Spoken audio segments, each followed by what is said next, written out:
Au nom du Père et du Fils et du Saint-Esprit, ainsi soit-il.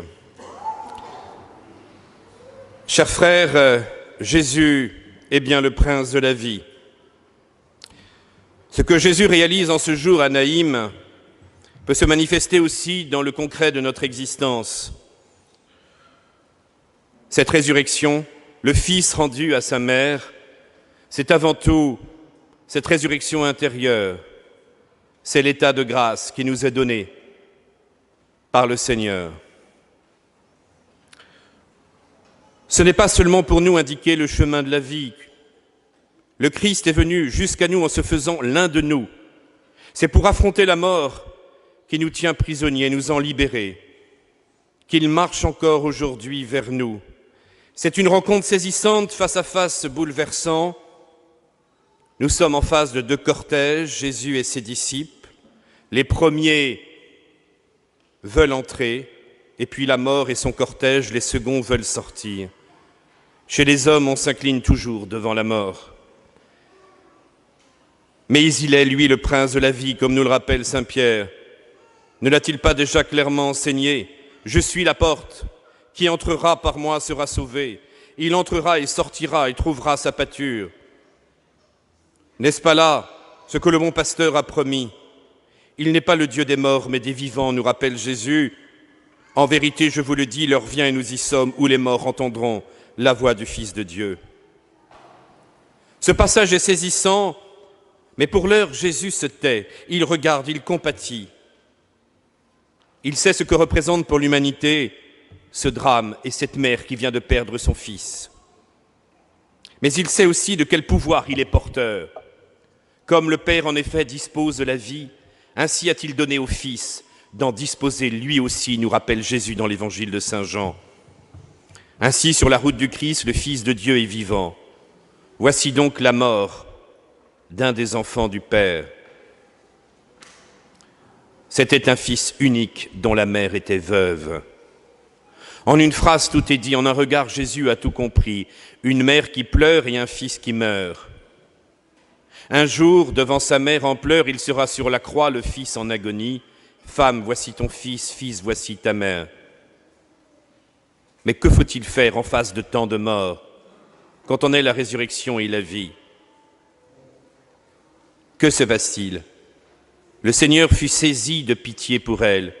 Ne pleure pas. Qui peut arrêter le cortège de la mort, sinon le Fils de Dieu ? Qui peut arrêter ce cortège de la mort, sinon celui qui a le pouvoir de délivrer, de donner de nouveau cette liberté ? Les phrases incroyables de l'Évangile, où elles sont mensonges, où elles sont un bouleversement incroyable pour l'histoire de notre humanité. Si quelqu'un garde ma parole, il ne verra jamais la mort. Je suis la résurrection et la vie. Quiconque vit et croit en moi ne mourra jamais. Ainsi, le drame qui nous rappelle que nous sommes pécheurs dans cette condition terrible d'un esclavage dans l'humanité, esclavage du péché, nous sommes enfin délivrés et il donne la possibilité à tout homme maintenant d'affronter véritablement cette mort pour qu'elle soit la porte de la vie. Jésus n'a pas retenu le rang qu'il égalait à Dieu, il s'est anéanti lui-même en se faisant obéissant jusqu'à la mort et à la mort de la croix. Et par sa mort, il a terrassé la mort.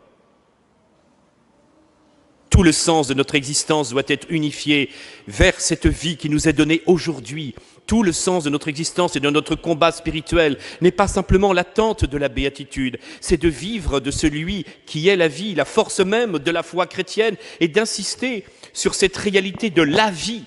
La vie éternelle commence par le baptême, commence aujourd'hui. Je suis transformé par la puissance du Christ. Ce n'est pas dans un idéal futur. La puissance de résurrection, je le vis ce matin dans cette communauté, dans cette messe, pour être transformé par la puissance du Christ. Naïm, aujourd'hui, la Galilée, c'est notre âme. Le Christ ressuscité, toujours prêt à y entrer pour y demeurer. Alors il s'avance pour toucher la civière et les porteurs s'arrêtent.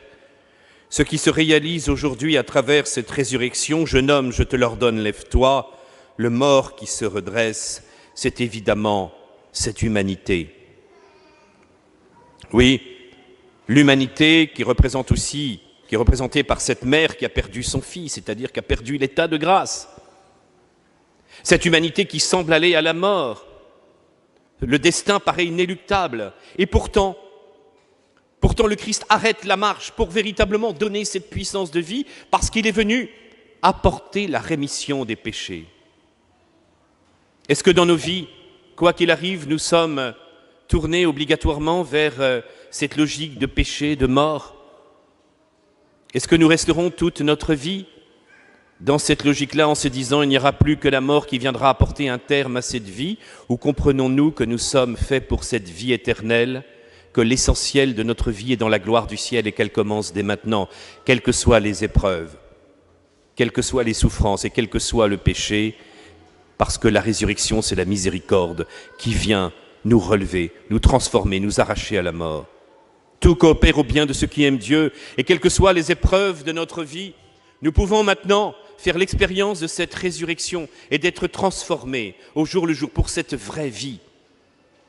Comprendre que cette vraie vie est au quotidien, cette communion avec Dieu, cet état de grâce, c'est être capable d'aller nous confesser au moment où nous sommes morts, d'aller rechercher et entendre la parole de vie. Je te pardonne tous tes péchés. Et d'entendre aussi cette parole de la messe, ceci est mon corps. Celui que nous recevons, c'est le corps ressuscité. C'est le pain vivant pour le salut du monde. C'est ma chair que j'ai donnée pour vous. Alors cette chair, nous pouvons la recevoir. Et nous avons donc, chers amis, nous avons donc la puissance de résurrection qui nous est donnée par le Christ, par l'Église, qui nous est transmise. Comment ce début d'année, chers amis, ne pas penser à prendre des résolutions en ce début d'année scolaire pour que nous puissions avant tout prendre ce remède, mais pas n'importe quel remède, cette résurrection intérieure. Le véritable traitement de choc, ça sera d'avoir ce désir de se reconnaître pécheur, de venir se confesser régulièrement, de recevoir l'Eucharistie, de demander au Seigneur ressuscité de nous accompagner chaque jour. Comment, pour des parents, ne pas avoir le désir, avant tout, de comprendre que l'essentiel pour leurs enfants, pour les enfants, c'est véritablement la vraie vie. Quelle mère, quel père, devant un enfant malade, ne saurait chercher les meilleurs médecins, les meilleurs médicaments, les meilleurs traitements? Nous voyons bien avec quelle ardeur l'amour paternel ou maternel va devoir protéger la vie. Mais hélas, trop souvent, on oublie que l'essentiel de cette vie, c'est la vie surnaturelle. Quelle ardeur les parents ont-ils à veiller à ce que les enfants gardent l'essentiel, beaucoup plus important que la vie naturelle, la vie surnaturelle, qu'ils puissent véritablement garder l'essentiel, la foi, l'espérance, la charité. De veiller à ce que les enfants aient les vertus naturelles les plus nécessaires pour justement rester fidèles à cette vie de Dieu. Comment ne doivent-ils pas veiller à ce que les enfants se confessent régulièrement et que les parents puissent donner l'exemple d'une confession régulière d'un minimum d'une fois par mois pour pouvoir montrer l'exemple aux enfants, et les enfants montrent souvent l'exemple aux parents, mais que ça soit l'occasion aussi de venir chercher cette présence du Christ ressuscité, pas seulement le dimanche, mais de recevoir la présence du Christ. Nous avons l'élixir de vie, vous vous rendez compte? L'élixir de vie. Imaginez qu'on puisse vendre un élixir d'éternité. Mais même sans aller jusque-là, regardez quel succès peuvent avoir tous les charlatans qui promettent des potions qui vont faire rajeunir, qui vont faire perdre du poids, qui vont rendre belles certaines ou beaux certains. Tous ces élixirs n'ont que peu d'effet. Et pourtant, les gens se précipitent. Ils sont prêts à mettre des sommes astronomiques pour pouvoir goûter à ces élixirs de vie.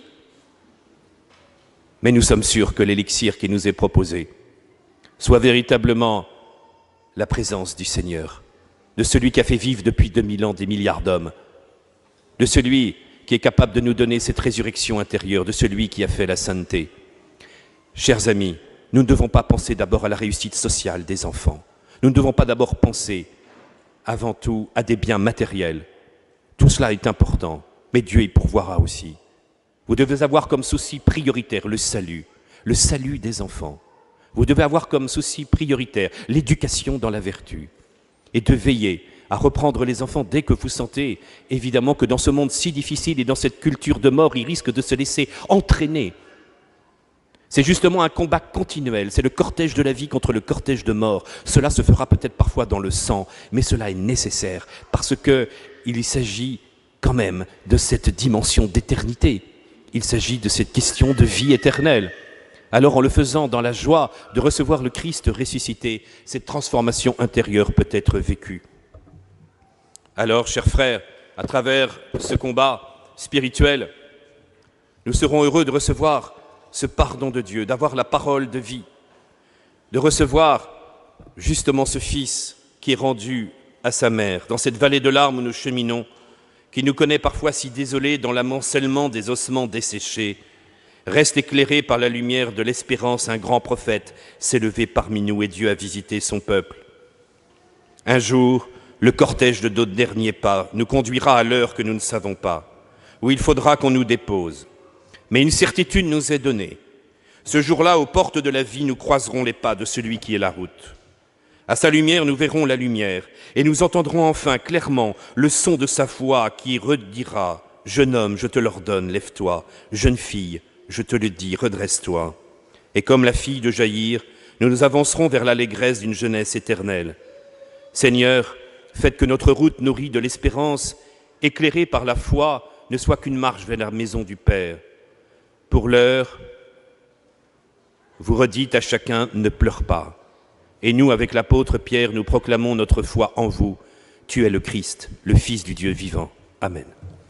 Au nom du Père et du Fils et du Saint-Esprit, ainsi se dit.